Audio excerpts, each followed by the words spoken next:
Guys. Pentamma అయితే entry ఇచ్చేసింది. అదిగోండి నల్లగా ఉంది కదా, ఎప్పుడు చూసినా ఆంటీ చుట్టే తిరుగుతోంది.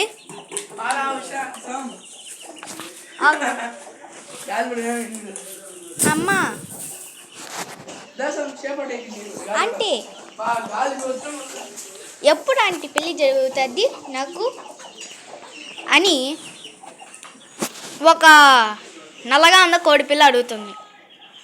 దాంతో ఆంటీ ఏం చెప్తుందంటే, పెద్దయ్యాక జరుగుతుంది కన్నా అని చెప్తుంది. సరే ఆంటీ. పెంటమ్మ 1970న ఒక కొంటి అనే దాన్ని ప్రేమించింది. దాన్ని పెళ్లి చేసుకోవాలని చూసింది. దాని ఇష్ట ప్రకారమే తన అమ్మ నాన్న రెడ్డితో మాట్లాడింది.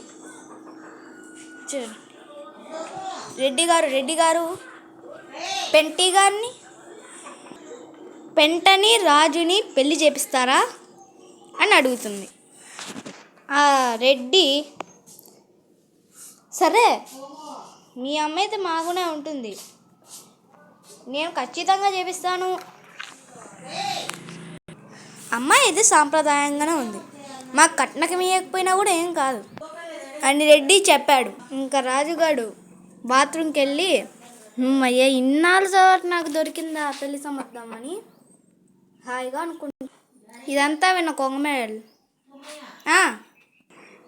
ఈ మాట విన్న కొంగమేడలు ఎట్లానైనా ఈ పెళ్ళి నాపాల్సిందే అనుకుంటుంది. సరే ఇప్పుడు పెంటమ్మ విషయంకి వెళ్తే, తను సిగ్గుపడుతూ తన ఇంట్లో దాక్కునింది.